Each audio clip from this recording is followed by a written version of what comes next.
एक बार आपका जो तत्कालीन राज्यपाल थे कुंवर महमूद अली, उनसे कुछ विवाद हो गया था, मुझे पता चला, और उन्होंने आपके खिलाफ कार्रवाई के लिए पुलिस को निर्देशित भी कर दिया था। मैंने कहा ठीक है यार, तुम राज्यपाल हो गए, हम भी कुछ है। हमने भी राज्यपाल के खिलाफ मोर्चा खोल दिया और राज्यपाल के खिलाफ मोर्चा खोल दिया। उसका एक दामाद दिल्ली में रहता था, तो हम पर उसके डिटेल लेकर आए। हमने कहा तो इसका दामाद तो पाकिस्तान का एजेंट है। पटवा जी की सरकार के दौरान तत्कालीन जो कलेक्टर थे MM खान, उनको भी आपने एक बार बजरंग दल के कार्यालय में बुला लिया था, और फिर उसके बाद में खान साहब जो तत्कालीन कलेक्टर थे, उन्होंने आपकी शिकायत भी की मुख्यमंत्री से। कलेक्टर खान को मैंने बुलाया था और मैंने कहा अगर तुम नहीं आए तो फिर कल तुम्हारा बंगला सुरक्षित नहीं रहेगा, बंगले में जाके घुस जाएंगे हम। भोपाल में ईदगाह हिल्स है, उसका नाम बदलने को लेकर आपने कैंपेन चलाया। नर्मदापुरम जो पहले होशंगाबाद था, उसका नाम बदलने को लेकर, हालांकि ये नाम फिर बदले भी गए, तो अगर ये नाम नहीं बदले जाते तो क्या नुकसान था? हुसंग साय नाम का एक लुटेरा आया था, मुस्लिम आक्रांता आया था, उसने मंदिर तोड़े और उसने भोजपुर का शिवालय भी उसी ने तोड़ा था। उस लुटेरे के नाम से अगर वो नगर जाना जाए, और आज भी अगर हम कहें कि हमारा हिंदुस्तान है, तो ये नहीं चलेगा। आपने एक जगह कहा था कि जब चुनाव हो जाएंगे लोकसभा के और दिग्विजय सिंह की हार हो जाएगी तो उनको पैक करके पाकिस्तान भेज दिया जाएगा। इनकी आत्मा, मन, बुद्धि कहाँ है? ये सब पाकिस्तान में ही है। ये इनका केवल शरीर ही हिंदुस्तान में दिख रहा है।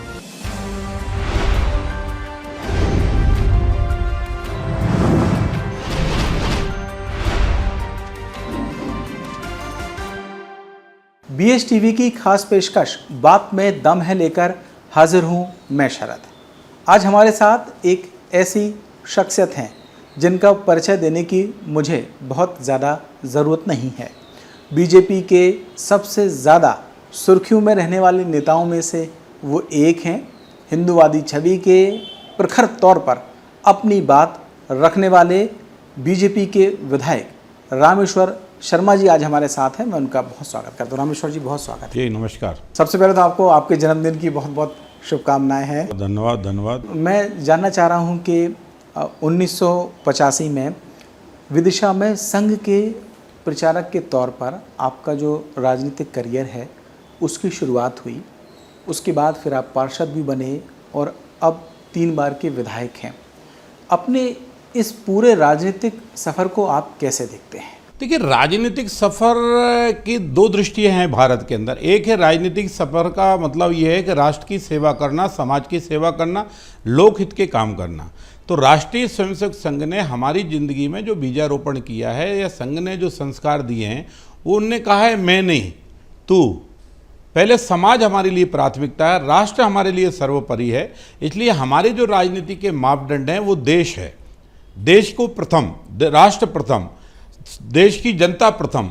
इस मापदंड को लेकर जब राजनीति और समाज क्षेत्र में जब संघ संस्कार देकर हम लोगों को उतारता है, हम मैदान में आते हैं, तो सने सने ये पता नहीं चलता कि कब हम राष्ट्रीय स्वयंसेवक संघ की शाखा में खेलते खेलते देश धर्म की बात करने लगते हैं, और देश धर्म की बात करते करते कब राष्ट्र को समर्पित होकर भारत माता की जय जयकार करने के लिए, चाहे कश्मीर का मामला हो, चाहे गुवाहाटी का मामला हो, कश्मीर हो या गुवाहाटी, अपना देश अपनी माटी का रट और जो मंत्र है, ये राष्ट्रीय स्वयंसेवक संघ ने हम सबके जीवन में लाया है। और संघ के ही ये संस्कार हैं जो राजनीति हम लोग कर रहे हैं। राजनीति खुद के लिए नहीं, हमारे हर काम, हर पहलू और हर व्यवहार और आचरण से ये साबित होना चाहिए, सत्य होना चाहिए कि हम किसके लिए जिएंगे। हम हमारे राष्ट्र के लिए जिएंगे, हम हमारे हिंदुस्तान के लिए जिएंगे, हम हमारी भारतीय संस्कृति और सभ्यता के लिए जिएंगे। आपके साथ जो दिलचस्प किस्से हैं, उनकी कहानियाँ मुझे पता चला बहुत शुरू से ही हैं। एक बार आपका जो तत्कालीन राज्यपाल थे कुंवर महमूद अली, उनसे कुछ विवाद हो गया था, मुझे पता चला, और उन्होंने आपके खिलाफ कार्रवाई के लिए पुलिस को निर्देशित भी कर दिया था। मैं चाह रहा हूँ कि आप वो पूरा घटनाक्रम बताएं कि आखिर क्या हुआ था। देखिए, मैं बजरंग दल का संयोजक था। भोपाल में दंगा हो गया था, तो आदिताइयों ने 6 और 7, 8 तारीख को भोपाल में बहुत दंगा नाच किया। भोपाल के हिंदुओं के मकान दुकान टूटे, बेटियों के साथ बलात्कार जैसी घटनाएं हुई, और मंदिरों में तक जो है गैस के सिलेंडर लगाए गए। इसका प्रतिकार हिंदू समाज ने किया। हिंदू समाज ने किया तो उस समय बजरंग दल बहुत अच्छा संगठन था और मैं बजरंग दल का संयोजक था। तो उस नाते राज्यपाल ने जानबूझकर कुछ तथाकथित लोगों के कहने में मेरा नाम देकर मेरे को पुलिस से जगह जगह परेशान किया। तो जब राज्यपाल ने मेरे खिलाफ मोर्चा खोला तो मैंने कहा ठीक है यार, तुम राज्यपाल हो गए, हम भी कुछ हैं। तो हमने भी राज्यपाल के खिलाफ मोर्चा खोल दिया, और राज्यपाल के खिलाफ मोर्चा खोल दिया। उसका एक दामाद दिल्ली में रहता था, वो पाकिस्तान के किसी पेपर का या किसी का वो था, तो हम फिर उसके डिटेल लेकर आए। हमने कहा तो इसका दामाद तो पाकिस्तान का एजेंट है, और हमने बाकायदा पत्रकार वार्ता दी। वो खूब छपा, नव भारत में छपा। उस समय नव भारत के जो संपादक थे उनको भी ये छापने की सजा भुगतनी पड़ी, लेकिन हमने जो बोला उस सत्यता को उनने छापा और हमारे कुंवर महमूद अली से लगभग 1-1.25 साल जद्दोजहद तक चलती थी। डाल तू पात का खेल चलता रहा। वो ढुड़वाते रहे। उनने, हम जहाँ रहते थे, हमारा डी सेक्टर का मकान सील करा दिया। हमारे मकान पे 4-4 बार छापे पड़ गए। हम भागते रहे, देश भर के अंदर घूमते रहे। हजारों कार्यकर्ताओं का साथ जब मिलता है, संगठन जब साथ देता है, तो फिर किसी बात की चिंता नहीं रहती, और उसके कारण सब चलता रहा। और बाद में राज्यपाल जी की विदाई हुई, और फिर हमारी गिरफ्तारी भी हुई। तो राज्यपाल उस समय विदाई हुई तो एक थाने ने हमारी गिरफ्तारी कर ली। वो गिरफ्तारी करके इमीडिएट उस थाने ने हमारी तुरंत रिहाई भी कर दी। तो इस बात को लेके वो थानेदार भी सस्पेंड हुआ बाद में कि आप मिले हुए हो, जबकि गिरफ्तारी तो इन केसों में होना था। तो थानेदार ने कहा कि मेरे पास ऐसा कोई प्रकरण इनका दर्ज नहीं है, मेरे पास केवल प्रतिबंधित संगठन का प्रकरण इन पर दर्ज है, क्योंकि बजरंग दल, राष्ट्रीय स्वयं संघ, इन सब पर जो है नरसिम्हा राव की सरकार ने प्रतिबंध लगा दिया था। उसके तहत हमारी अरेस्टिंग हुई, छूट गए। जय श्री राम। लेकिन मुझे पता चला कि सिर्फ राज्यपाल ही नहीं, कई और भी ऐसे लोग थे जिनके साथ आपकी बड़ी तीखी तकरार हुई। पर मुझे पता चला कि पटवा जी की सरकार के दौरान तत्कालीन जो कलेक्टर थे MM खान, उनको भी आपने एक बार बजरंग दल के कार्यालय में बुला लिया था, और फिर उसके बाद में खान साहब जो तत्कालीन कलेक्टर थे, उन्होंने आपकी शिकायत भी की मुख्यमंत्री से। उनने मुख्यमंत्री जी शिकायत की थी। मैंने कलेक्टर खान को बुलाया था कि ये तुम गलत कर रहे हो, ये मंदिरों को तोड़ते हो, और मज़ारों की तरफ तुम्हारा दृष्टिकोण ठीक नहीं है, और मज़ारों को तोड़ते नहीं, मंदिरों को तोड़ते हो, और इसलिए तुम आकर देख लो। और कलेक्टर खान को मैंने बुलाया था, और मैंने कहा अगर तुम नहीं आए तो फिर कल तुम्हारा बंगला सुरक्षित नहीं रहेगा, बंगले में जाके घुस जाएंगे हम। और इसलिए कलेक्टर को बुलाया था, क्योंकि कलेक्टर कोई भगवान थोड़ी है यार। कलेक्टर भी तो आखिर जनता के लिए है ना। जनता की भावनाओं को कुचलकर कोई कलेक्टर नहीं बन सकता। पर 6 नंबर पे एक मंदिर टूटा, उस मंदिर के साथ ऐसे कई मंदिरों के साथ प्रकरण हुए, तो फिर हमने डिसाइड किया, फिर वही कलेक्टर ने शिकायत भी की, और फिर शिकायत करने के बाद फिर वही कलेक्टर को ये भी मिला कि अगर ठीक रहे, सब कुछ चलना है तो दौरा करो। तो हमारे साथ रात में कलेक्टर दौरा भी करता था। हमारा वादा और हमारा जो वचनबद्धता है वो भारत के सनातन धर्म, हिंदू धर्म के प्रति है। हम ये बर्दाश्त नहीं करेंगे। तू कलेक्टर ही रहे या नहीं रहे, इसमें हमें कोई फर्क नहीं पड़ता, लेकिन अगर तूने जानबूझकर मंदिरों को निशाना बनाया या किसी कारण तूने हिंदू कार्यकर्ताओं को निशाना बनाया, तो हमारा तुम्हारा विवाद रहेगा। तुम जहाँ शिकायत कर लो, किसी भी फोरम पर शिकायत कर लो। और ये जब बात हमने सरकार को बताई तो सरकार ने कहा कि ठीक है, आपका पक्ष ठीक है। ऐसी कई घटनाएं हुई। बैरसिया में घटना हुई तो वहाँ भी हमने कलेक्टर, मंत्री सबको बुला लिया था। वहाँ भी कलेक्टर और SP को भी बुलाया था। तो SP ने कहा कि आपके लोगों ने गड़बड़ की। तो हमने कहा अच्छा, तुम शरीफ के बच्चे हो, गुंडे मवाली रुकते नहीं है, और हिंदू शांति प्रिय जुलूस निकाले, उस पर पत्थर पड़ेगा तो तुम हिंदुओं को बताओगे कि हिंदू ने गड़बड़ की।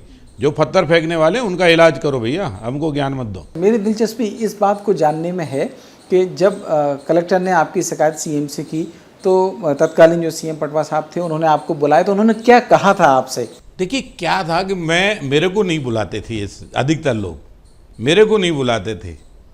ये जो कुछ भी जानकारी शेयर करते थे, हमारे जो देखते थे हमको जो है, ये हमारे ऊपर हमारे अधिकारियों को, प्रचारक इनको बताते थे। वो हमको जो बताते थे हम समझते थे। हम सरकार जब हमको बुलाती थी तो सरकार को हम जो कलेक्टर को बताते थे वो उससे और क्लियर सरकार को बताते थे। भाई सरकार का काम है ना समाज की सुरक्षा करना। सरकार का काम अपराध को बढ़ावा थोड़ी देना है। इसलिए हम अपराधियों से लड़ रहे थे, और सरकार का दायित्व बनता था कि जो अपराधियों से लड़े उसकी मदद करे। उस समय जो कछु ज़्यादा बदमाश थे, जिनके ज़्यादा नाम चलते थे, उनसे अगर टकराने और उनसे बेटियों की सुरक्षा करना, समाज के धन और संपत्ति की सुरक्षा करना, किसानों की ज़मीनों की सुरक्षा करना, तो उस समय हम ही करते थे बजरंग दल के नाते।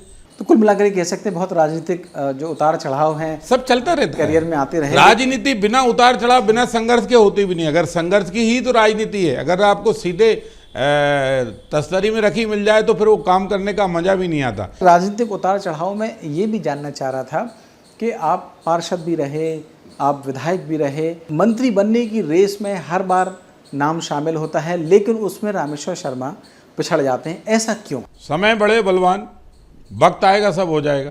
भाग्य से बड़ा, देखो जब आपने ही कहा कि आपको राजनीति, आप तो किसान के बेटे थे, राजनीति तक कैसे आ गए, तो भाग्य में थी ना, भाग्य में थी तो भोपाल जैसे राजधानी शहर में 2 बार पार्षद रहे, 1 बार नगर निगम के नेता प्रतिपक्ष रहे, आज तीसरी बार के एमएलए हैं, बिना सपोर्ट के, बिना राजनीतिक बैकग्राउंड के हैं ना, चल रहा है।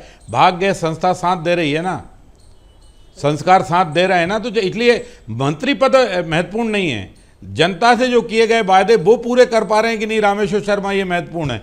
तो वो पूरे हम कर रहे हैं, हमें ऐसा लग रहा है, और हमारी जनता यही भरोसे और आशीर्वाद हमको देती है कि रामेश्वर शर्मा जो सड़क पर वादा करता है वो वादा हल करा लेता है। तो चीफ मिनिस्टर से वो वादा हल कराना, हमारे समस्या का समाधान करना जनता की, ये हमारा मुख्य उद्देश्य है।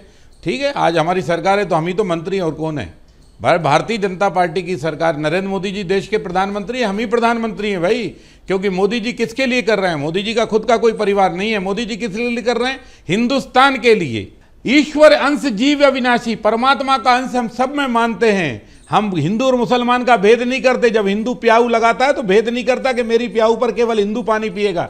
लेकिन धिक्कार है राहुल गांधी, सोनिया गांधी और उस कांग्रेस को, वो हिंदू को हिंसक कह रहा है, लेकिन वो हिंसक भली कहता रहे, पर मेरे प्रधानमंत्री ने सीना ठोक कर कहा कि हिंदू हिंसक नहीं हो सकता। ये तो सर्वे भवन्तु सुखना का महामंत्र लेकर चल रहा है, विश्व का कल्याण का महामंत्र लेकर चला है। और इसलिए आज नरेंद्र मोदी जी भारत के प्रधानमंत्री, अर्थात हम लोग भारत के सेवक हैं, वो भारत के प्रधान सेवक हैं, ना कि प्रधानमंत्री।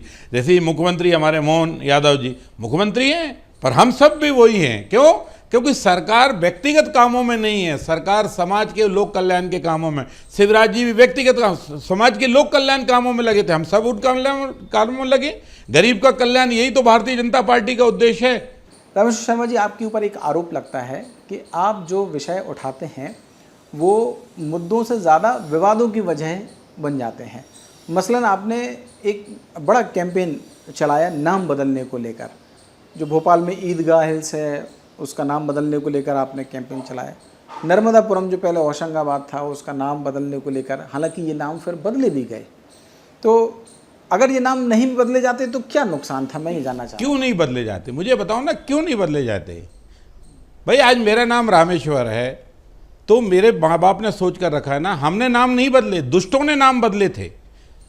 होशंगाबाद नाम नहीं था, नर्मदापुरम नाम था। हुसंग साय नाम का एक लुटेरा आया था, मुस्लिम आक्रांता आया था, उसने मंदिर तोड़े और उसने भोजपुर का शिवालय भी उसी ने तोड़ा था। उस लुटेरे के नाम से अगर वो नगर जाना जाए, और आज भी अगर हम कहें कि हमारा हिंदुस्तान है, तो ये नहीं चलेगा साहब। उस समय के जिन लोगों ने शहीद हुए हैं, जिन लोगों ने प्रतिकार किया है हुसंग साय लुटेरे का, जिनने बलिदान दिया है, जिनने उस भूमि की सुरक्षा के लिए अपने प्राण दिए हैं, हमें भी मौका मिले उनको पुष्पांजलि अर्पित करने का, और कहें पूर्वजों जो दिया तुमने संघर्ष का जलाया था, जीत तुम भली नहीं पाए हो, लेकिन नर्मदापुरम कल भी था, नर्मदापुरम आज भी है, और जब तक सूरज चमकेगा तब तक नर्मदापुरम रहेगा। हुसंग साय लुटेरे के नाम से होशंगाबाद नहीं जाना जाएगा। बदला सरकार ने, शिवराज जी की सरकार ने प्रस्ताव बनाया और भारत सरकार के प्रधानमंत्री नरेंद्र मोदी जी ने उसकी स्वीकृति दी और बदला। इस्लामनगर, इस्लामनगर क्या है? कौन सा इस्लामनगर भैया? जगदीशपुर उसका नाम था, प्राचीन मंदिर था। जगदीशपुर की जो घटनाएं घटित हुई हैं, जो रानी कमलापति के साथ, जो हिंदू राजाओं के साथ जो कुछ हुआ मंदिर में, जो टूट, वो कोई बताएंगे नहीं कि क्यों नहीं बताएंगे? और इसलिए हमने कहा कि उसका नाम बदलो, उसका नाम जगदीशपुर हुआ। आज हमारे लिए स्वाभिमान की बात है। देखो, राजा भोज की प्रतिमा जब बड़े तालाब पर लगी, जब नगर निगम नेता, तब हम लोगों ने मांग की थी। वो क्यों? क्योंकि ये लोगों को लगने लगा ये नवाब का भोपाल है। अरे माफ करना मेरे बापो, ये नवाब का भोपाल नहीं है, ये राजा भोज का भोपाल है। भोज ने भोपाल बसाया है, ये नवाब ने बड़ी झील नहीं बनाई। ये जो बीच शहर के अंदर अगर विशाल तालाब है, ताल तो भोपाल का और है तलैया। ये जो कहावत कहती है दुनिया का सबसे बड़ा शहर है कि बीचों बीच अगर तालाब है, तो ये तालाब किसी और ने नहीं बनाया, राजा भोज ने बनाया है। और इसलिए भोज के स्वाभिमान को दर्शाता है। और उस समय उमा जी थी, उस समय हमने एयरपोर्ट की मांग की थी, तो राजा भोज एयरपोर्ट उसका नाम कराया था, रखाया था। आज भारत के प्रधानमंत्री जी थे, जब भारत के मध्य प्रदेश की जनता ने मांग की कि हबीबगंज क्या है, ये पता ही नहीं चला ये हबीब बकरी चराता था, भेड़ चराता था, किसी नवाब की गुलामी करता था। कौन हबीब? हबीबगंज कौन था क्या भाई?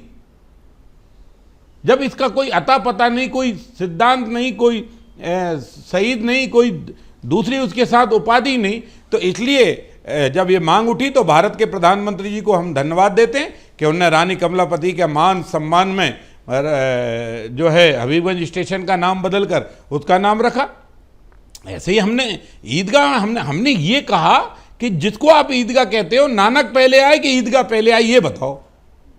क्योंकि भोपाल में एक स्थान, दो स्थान ऐसे भी हैं जहां स्वयं गुरु नानक देव पधारे हैं, और वो भूमि अगर गुरु नानक देव है तो एक हमीदिया रोड जिसको गुरुद्वारा कहते हैं, वहां का भी उल्लेख करते हैं, और दूसरे उनके चरण जहां नानक टेकरी पर जो विशाल गुरुद्वारा है वहां भी गुरु नानक साहब पधारे हैं। तो गुरु नानक जी जब पधारे हैं तो वो गुरु नानक टेकरी हो गई। भाई जो पहले आया, जिसका नाम पहले, जिसके चरण पहले पड़े और जिसको समाज ने साष्टांग प्रणाम करके पूजा की, आराधना की, वो महान है। गुरु नानक हमारे आराध्य हैं। लेकिन एक बात ये भी कही जाती है कि ये सिर्फ मुद्दे ही नहीं, आपके जो कुछ बयान भी हैं वो भी इस तरीके के रहते हैं कि एक धर्म विशेष के लोगों को टारगेट करने वाले हों। एक बयान आपका मैं कोट करना चाह रहा हूँ, आपने एक बार कहा था कि हिंदुओं फादर और चादर से दूर रहो, ये तुम्हारे हनुमान मंदिर जाने में बाधा बनते हैं। तो हमने कहा ना, हनुमान मंदिर जाओ, इधर उधर मत भटको, क्या जरूरत है तुम्हें दूसरों की जगह भटकने के लिए? हनुमान जीवित खड़े हैं भैया। अतुलित बल धामम हैम शैलाव देवम धनुज बल कृषाण। कितना है, कितना विवेक है, कितना बल है। आप समझो, आज दिनांक तक का दुनिया में ऐसा कोई मनुष्य ही पैदा नहीं हुआ, ऐसा कोई भगवान ही नहीं पैदा, ऐसा कोई देवता ही पैदा नहीं हुआ जो 100 योजन समुद्र लांघ जाए, लंका जाए, सीता माता से मिल आए और रावण को खड़े दरबार में चुनौती दे और पूरी लंका उसी के तेल, उसी का माचिस और उसी की लंका जलाकर जय श्री राम का नारा लगाकर लौट करा जाए। तो इसलिए कहा, कहाँ लगे हो यार? जो जमीन के नीचे, वो खुद ही तो ऊपर नहीं आ पा रहा, वो तुम्हारी चिंता क्या करेगा? इसलिए जो ऊपर खड़ा है, साष्टांग अपनी भुजाओं के बलबूते पर खड़ा है और जय श्री राम का नारा बुलंद कर रहा है, उस बजरंगबली को बारंबार प्रणाम करो, उसके शरण में जाओ, अपनी रक्षा आप करो, हनुमान जी का जाप करो और अपनी रक्षा आप करो। कहाँ इधर उधर दूसरों के, हम दूसरों के धर्मों पर हमला नहीं करते, लेकिन हमारे धर्म पर अगर कोई हमला करेगा तो हम बर्दाश्त भी नहीं करते। 6 दिसंबर 92 को हम गए थे, हमने तोड़ा अयोध्या का, अयोध्या में जो बाबरी ढांचा खड़ा था हमने तोड़ा। क्यों? गुलामी का चिन्ह नहीं तो चाहिए, तोड़ा और 10 बार तोड़ना चाहिए। क्यों? बाबर लुटेरा कौन का बाप है बताओ? कौन कहता है कि हमारा बाप बाबर है? जिनका बाप बाबर है वो आओ सामने। ऐसा नहीं चलेगा। अयोध्या की भूमि पर आज हम ये कह सकते हैं कि इन्हीं आंखों से, इन्हीं शरीर से जो ढांचा हमने तोड़ा था, आज प्रभु राम की ऐसी पावन कृपा हुई, मोदी जी को पूर्ण बहुमत की सरकार मिली और पूर्ण बहुमत सरकार, संतों का आशीर्वाद मिला, कार सेवकों की 5 लाख लोगों का बलिदान के बाद आज हम कह सकते हैं कि 22 जनवरी का वो शुभ दिन आया कि अयोध्या की पुण्य धरा पर राजा राम पधारे। जैसे त्रेता में राजा राम बन गए और जब लौट कर आए तो अयोध्या ने घी के दिए जलाए, वैसे ही जब 22 तारीख को अयोध्या में राम लला जब पदार्पण हुआ, प्राण प्रतिष्ठा हुई, तो पूरे देश ने एक दूसरी दीपावली मनाई। ये हिंदू स्वाभिमान की दीपावली है। इसे मनाने के लिए ना जाने कितनी पीढ़ियां खप गईं, कितने पीढ़ियों को समाप्त हो गए, 5 लाख हिंदुओं का बलिदान हो गया। गुरु गोविंद सिंह तक ने इस युद्ध में, उनके सिख बंधुओं ने तक भाग लिया अयोध्या की रक्षा के लिए, उनने भी अपना बलिदान दिया। तो ये जो बलिदानी गाथा है ना, देखो वो समाज जिंदा नहीं रह सकता जो समाज अपने अतीत के गौरव को झुटलाएगा। अतीत के गौरव को अगर भूलोगे तो वर्तमान सेव नहीं होगा। वर्तमान को तभी सुरक्षित रहेगा, जैसे हम कहते हैं हम किसान के बेटे, हमें हल चलाना भी आता है, हमें गेहूं बोना भी आता है, हमें गेहूं काटना भी आता है, हमें बंजर भूमि को आबाद करना आता है। हम पड़त भूमियों के पगडंडियों पर चले हुए लोग हैं, इसलिए हर संघर्ष का सामना कर सकते हैं, क्योंकि हमारे पैर कीचड़ में खपने से घबराते नहीं हैं, कांपते नहीं हैं, बल्कि कीचड़ में से आगे बढ़ते हैं और कहते हैं, माँ तेरे ऊपर पैर रखकर आगे बढ़ रहा हूँ, आशीर्वाद देना। तेरे ही दूध से और तेरे ही आशीर्वाद से हम आगे बढ़े हैं, तू हमारी माँ है, धरती माँ है। तो अगर माँ की आराधना करना, सनातन धर्म की आराधना करना, महावीर स्वामी की जयकार करना, गुरु नानक गुरुदेव की जयकार करना, भगवान गौतम बुद्ध की जय जयकार करना, ये क्या है? बुरा है क्या? अरे भाई यही तो भारत है, यही तो भारतीय संस्कृति है। जो भारत के धरती पर जो धर्म पैदा हुए हैं उन धर्मों को अंगीकार करो, उनकी जय जयकार करो। विदेश से आए लोगों को के सर मत चढ़ाओ, उनसे आपकी दोस्ती है रखो, लेकिन दोस्ती अलग है, धर्म अलग है। धर्म कपड़े नहीं है जो रोज बदला जाए, धर्म आस्था है, धर्म भरोसा है, 3-3, 4-4 पीढ़ियों का रक्त का डीएनए है, इसलिए उसको बदलते समय उस पर सोचो मत कि उसे बदला जाए, क्योंकि वो खून की आहुति है। उसे तो मरने के बाद जिस कूख से पैदा हुए हैं, भगवान से ये प्रार्थना करो कि जिस कूख ने पैदा किए हैं, कल अगर मरेंगे भी तो उसी कूख में गोदी में सर रख कर जाएंगे। उस धर्म के लिए, उस संस्कृति के लिए, उस माँ के लिए कभी ऐसा अध्याय नहीं करेंगे जिससे उन्हें पछताना पड़े।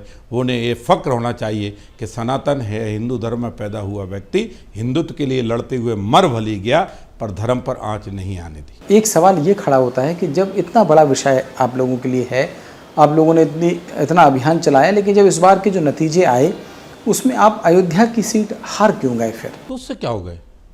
अयोध्या हार गए तो क्या हिंदू हार गया? अयोध्या हार गए, चलता रहता है, राजनीति सब ऊंची नीचे होती रहती है, राजनीति का कोई वो नहीं है। और अयोध्या में राम मंदिर जो है ना, मोदी जी ने या पूरे संत समाज ने या राष्ट्रीय स्वयंसेवक संघ का जो अथक प्रयास और परिश्रम रहा, या विश्व हिंदू परिषद ने कि हजारों साधु संतों ने और लाखों कार सेवकों ने जो दिया, अयोध्या में हम चुनाव जीते इसके लिए नहीं, अयोध्या में हिंदू स्वाभिमान खड़ा हो इसके लिए हमारा संघर्ष था। आज हम गर्व के साथ कह सकते हैं कि जिस भूमि पर राजा राम पैदा हुए थे, जो कनक महल में राजा राम झूला झूला करते थे, कौशल्या माँ जहां बैठकर उनको अपने गोदी में खिलाया करती थी, दशरथ जहां राजा राम को दुलारा करते थे, वो सरयू का पावन तट, वो भूमि पर आज रामलला विराजमान हैं। बाबर के लुटेरे का हमने बदला लिया है और रामलला को वहां पर प्राण प्रतिष्ठित किया है। ठीक है हिंदुओं, तुमने जो कुछ करना था कर दिया, हमारे मन में कोई नहीं है। हम तो आज आपकी चैनल के माध्यम से लोगों से प्रार्थना करते हैं, अयोध्या जाओ, अयोध्या से प्रसाद भी लो, अयोध्या में सरयू में स्नान भी करो, साधु संतों के उसमें भी जाओ, भंडारे पाओ। अवध की भूमि ये राजा राम की भूमि है और राजा राम ये हिंदुस्तान की भूमि का नहीं, विश्व की भूमि का मालिक है। हाँ, चुनाव हार जीत चलते रहते हैं यार। हम राम के कारण दोष है तो यहाँ तक भी तो यात्रा राजा राम ने ही कराई है ना।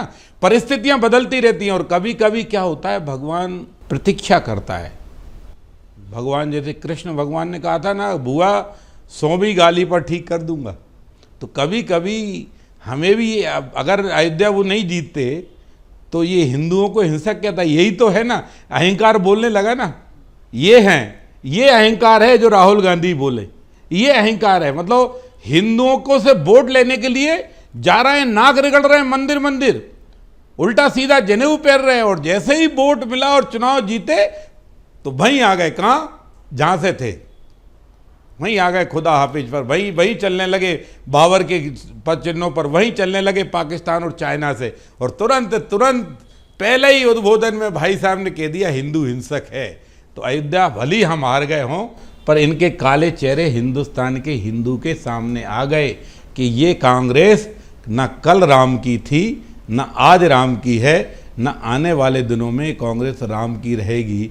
ये जो फिरोज खान के पोते और इटालियन माँ का बेटा जो है ना, ये जो कांग्रेस का नेतृत्व कर रहा है, ये भारत की सनातन धर्म, हिंदू धर्म, भारतीय संस्कृति के लिए कल भी धोखा था, आज भी धोखा है। रामेश्वर जी, अब हम इस साक्षात्कार के अंतिम दौर में हैं। मैं एक सवाल और आपसे करूंगा। जो राजनीतिक बयान आपके आमतौर पर चर्चित रहते हैं, उनमें से एक बयान मैं यहाँ कोट करना चाहता हूँ, क्योंकि ये चुनाव प्रचार के दौरान का आपका बयान था।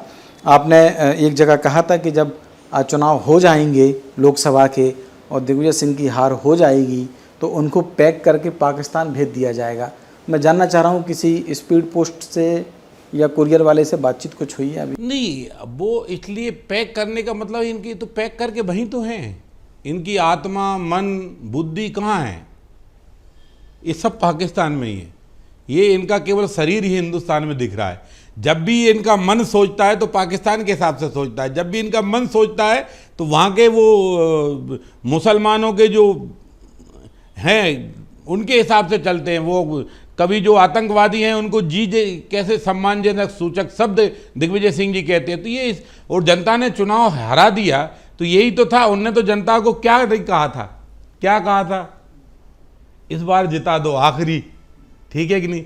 फिर भी जनता ने कहा कि दादा तेरे को जब जिताएंगे तू फिर वैसे ही फन फैलाएगा और हिंदुओं को फुसकारने लगेगा। इसलिए स्पीड पोस्ट की जरूरत नहीं है, अब तो वो खुद ही स्वयं अपनी स्पीड से भाग रहे हैं, वो स्वयं ही निकल जाएंगे, क्योंकि उनने खुद ही कह दिया कि भैया मेरा आखिरी चुनाव था और आखिरी चुनाव में जनता ने मुझे बता दिया कि जो व्यक्ति राम का नहीं हो सकता वो हमारे किसी काम का नहीं हो सकता। राजगढ़ की जनता ने कहा हम तो भैया जय श्री राम बोलेंगे, दिग्विजय सिंह तुमको वोट नहीं देंगे, और इसलिए चले गए। और वैसे भी इनका फेसबुक देख लो, ट्विटर देख लो, और क्या बोलते हैं इंस्टाग्राम देख लो, और वो एक्स देख लो, जो सब देख लो, देखो तो इनका तो आधे से ज़्यादा मटेरियल वहीं का मिलता है इनके उसमें। तो ये तो मन से, विचार से, बुद्धि से, आँख से वही हैं, केवल शरीर हिंदुस्तान में डोल रहा है और वो हिंदुस्तानी भोले वालों को बहला फुसलाने का धंधा कर रहे हैं। पर दिग्विजय सिंह कल भी नहीं कहते थे कि मैं हिंदू हूँ, आज भी नहीं कह रहे। रामेश्वर शर्मा जी, आपने अपने व्यस्त कार्यक्रम में से हमें वक्त दिया और हमारे हर सवाल का बेबाकी से जवाब दिया, इसके लिए मैं आपका बहुत शुक्रिया अदा करता हूं। तो आज बात में दम है में बस इतना ही। अगली बार फिर एक शख्सियत के साथ आपके साथ मौजूद रहेंगे। तब तक के लिए मुझे दीजिए इजाज़त। नमस्कार।